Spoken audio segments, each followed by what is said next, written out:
Evil is described as immoral actions and thoughts. If one is recognized to be evil, then their thoughts and or actions must either be wicked or immoral. However, evil has another attribute, its power to corrupt and lead to disgrace, making a human unable to reach their full potential and instead becomes a heavy burden that will eventually crush anyone who bears it. This series on the 3 moving evils of Kengan Omega will be looking at this very cycle and how it plays out with Xia Ji.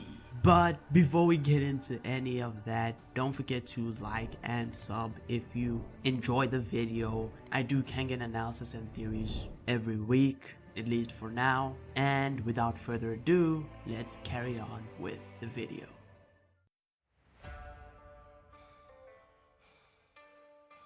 One of the most interesting characteristics of Xia Ji is his lack of self-confidence. In the infamous page, Evil is on the Move, we see Xia Ji's posture. From his arched back, his head low enough to be on par with his shoulders, and his hands hanging down, we see a man who has no confidence in himself and wants to be seen as a non-threat. This is made even more evident whenever he is in trouble, as if he doesn't try to run, he will either try to use his so-called high status and shout loudly, proclaiming it. This is actually an effective tactic in the animal world. To roar loudly and to appear stronger than you actually are can save your life from predators, but ultimately it is a bluff. However, Xia Ji's personality is also a huge problem, as he is a horrible human being who doesn't seem to value human life in general,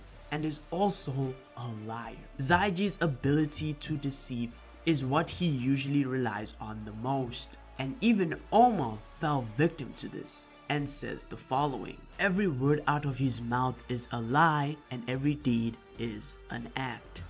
In this way, Xia Ji is one of the worst people you could ever meet, let alone associate with. These aspects of his personality make him a complete pain to deal with, and so everyone around him seems to not like him at all.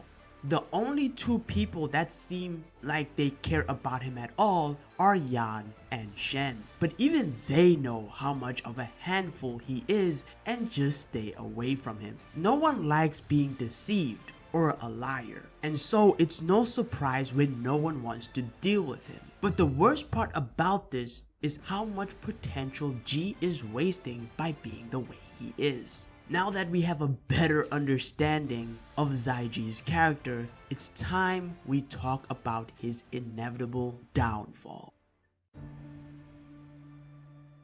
Xia Ji's downfall is different from Faye and Edward's, because not only has he been falling since he has been shown in the series, he continues to fall even now. Yan even reveals Ji's greatest problem, and that is he is unwilling to do something hard himself and always relies on his henchmen. The reason he does this is because it's worked for most of his life, as he managed to kill his own father by doing that. It's a similar reason why people can turn into compulsive liars, because they realize that they can get what they want by lying. But Ji's over-reliance on his henchmen and deception turns into the evil of sloth. Sloth is usually translated into slow, but it can also refer to laziness. The unwillingness to do hard work is a perfect way to describe Xia Ji. In his attempt to kill one of the Kengan associate members, Yamashita,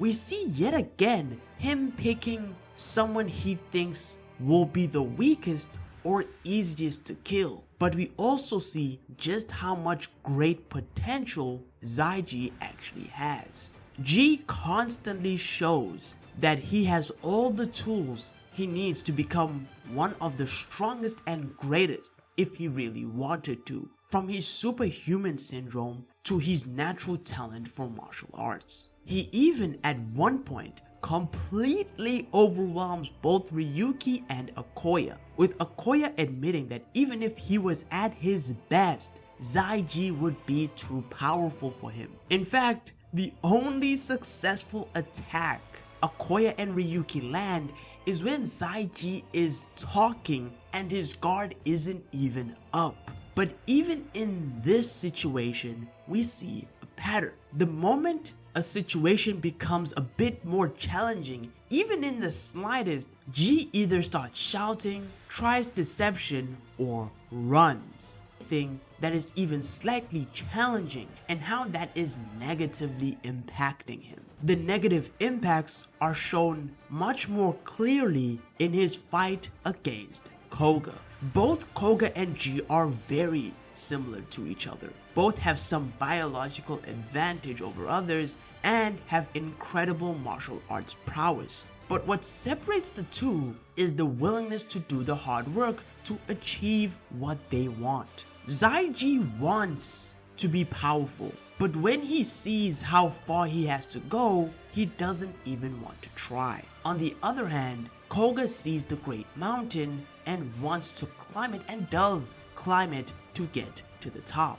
This difference is seen in the fact that the first time they met, Koga was much weaker than Xia Ji in almost every aspect, but 2 years later, Koga was willing to fight Xia Ji again, even though he knew it would be a deadly fight. It's important to note that Ji is still technically stronger than Koga.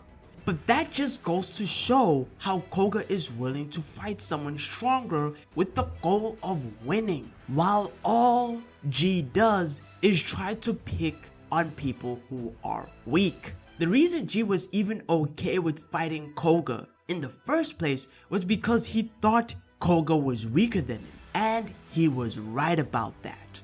But Ji runs into a problem. Koga turns out to be more of a challenge than he expected. Ji can't overwhelm Koga like he expects. Instead, Koga is good enough to actually fight him. But as I noted too earlier, Ji in the face of challenge usually tries running, screaming, or deception. Oma and the Kengan fighters have already blocked out the option to run, and so Ji starts shouting and talking about how powerful he is while fighting. But when that doesn't seem to work on Koga, instead Koga seems to be getting closer and closer to defeating him, piling on the pressure and the challenge. Things seem to get worse for Xia Ji. Xia Ji could win by fighting him, but he also wouldn't be in the position he was in if he was the type of person who could make that type of decision. In Xia Ji's flashback, we see a time where Ji may have given up on becoming one of the strongest. He is given the task of assassinating someone and does so successfully. He's even proud of the fact that he managed to do it. But soon after he tries to show his success, he sees how poor his performance was in comparison to everyone else. And even his brother Yan seems disappointed. I always knew I was second fiddle. The moment those words came into his mind, Xia Ji's life would continue to spiral down as he would never try to climb the great mountain before him again. His defeat to Koga shows the danger of his sloth, but also what Xia Ji could have been if he had simply not given up. In conclusion, Xia Ji's evil may be one of the most relatable and probably the downfall most people want to avoid. Xia Ji's over-reliance on his henchmen and deception turned into his greatest weakness and crippled him. However, the final blow was him accepting his fate too soon, even when he could have been great. Xia Ji will always be second fiddle because that's where he stays. Thanks for watching the video. This is the final part in the series of the moving evils. If you've never actually watched any of the previous, I think 3 videos, I will have the playlist in the description or as a suggestion. And yeah, drop a like and a sub if you do like the series. I do analysis and Kengan content most of the time. So yeah, take it easy.